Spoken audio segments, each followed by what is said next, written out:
नमस्कार, nation India में आपका स्वागत है। मेरा नाम है विपिन बेबाक। उत्तर प्रदेश में विधानसभा चुनाव के दिन जैसे जैसे नज़दीक आ रहे हैं, सभी राजनीतिक पार्टियों के प्रयास तेज होते दिखाई दे रहे हैं, पर राजनीतिक पार्टियों में आपसी कलह भी कम होता नहीं दिखाई दे रहा है, बल्कि ये बढ़ता ही जा रहा है। इसी संदर्भ में एक बार फिर यूपी बीजेपी में आपसी कलह की तलवार खिंचती दिखाई देने लगी है। कारण ये है कि बीजेपी के कद्दावर नेता और उत्तर प्रदेश के उप मुख्यमंत्री केशव प्रसाद मौर्य ने एक बार फिर ऐसा बयान दिया है जिससे ये साफ लगता है कि बीजेपी का आंतरिक कलह अभी ख़त्म नहीं हुआ है। यूपी के उप मुख्यमंत्री केशव प्रसाद मौर्य ने राज्य में विधानसभा चुनाव के नेतृत्व के एक सवाल पर जवाब देते हुए कहा है कि जब सरकार नहीं होती है तो स्वाभाविक रूप से लोग मानने लगते हैं कि जो अध्यक्ष होगा वही सरकार बनने पर मुख्यमंत्री बनेगा। लेकिन अभी योगी आदित्यनाथ मुख्यमंत्री हैं। अभी तो हम भी मान रहे हैं और बाकी भी सभी मान रहे हैं कि 2022 के जब परिणाम आएंगे तो योगी जी ही मुख्यमंत्री होंगे। लेकिन इसके बाद केशव प्रसाद मौर्य ने जो कहा है वो बीजेपी के अंदर की बेचैनी को फिर से बढ़ा सकती है। तो हम आपको बताते हैं कि आखिर केशव प्रसाद मौर्य ने क्या कहा है मुख्यमंत्री पद को लेकर।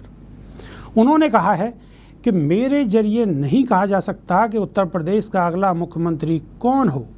यह फैसला जो केंद्रीय नेतृत्व है, केंद्रीय संसदीय बोर्ड है और जो केंद्रीय पर्यवेक्षक आएंगे उनके जरिए उस समय जो विधायक दल का नेता होगा उसके द्वारा तय किया जाएगा। मतलब ये है कि केशव प्रसाद मौर्य ने अभी अपने पत्ते बंद नहीं किए हैं, या फिर ये भी कह सकते हैं कि खोले भी नहीं हैं। आपको याद होगा अभी हाल ही में उत्तर प्रदेश में बीजेपी का आंतरिक कलह इस तरह बढ़ गया था कि पार्टी आलाकमान को इसमें सीधे तौर पर दखल देना पड़ा था। दरअसल 2022 का विधानसभा चुनाव इसके नेतृत्व में बीजेपी लड़ेगी, इसको लेकर पार्टी के अंदर स्पष्ट रूप से विरोधाभास था। जबकि योगी आदित्यनाथ वर्तमान में यूपी के मुख्यमंत्री हैं, खुद केशव प्रसाद मौर्य ने साफ कहा था कि चुनाव के नतीजे के बाद ही बीजेपी को अपने मुख्यमंत्री के नाम की घोषणा करनी चाहिए। जबकि योगी आदित्यनाथ इसके लिए तैयार नहीं थे और फिर इस मामले में आलाकमान को सीधे तौर पर दखल देकर उठ रही आवाज़ों को किसी तरह शांत करना पड़ा था। तब ये दावा किया गया था कि बीजेपी जीतेगी, योगी आदित्यनाथ ही अगले मुख्यमंत्री होंगे। तो उस वक्त ऐसा लगा कि बीजेपी के अंदर से जो विरोध की आवाज़ उठ रही है वो शांत हो गई है। पर केशव प्रसाद मौर्य का 2017 के विधानसभा चुनाव के संदर्भ में ये कहना कि जिसकी अध्यक्षता में पार्टी चुनाव जीतेगी वही मुख्यमंत्री होगा ने उनके दर्द को ही बयां किया है।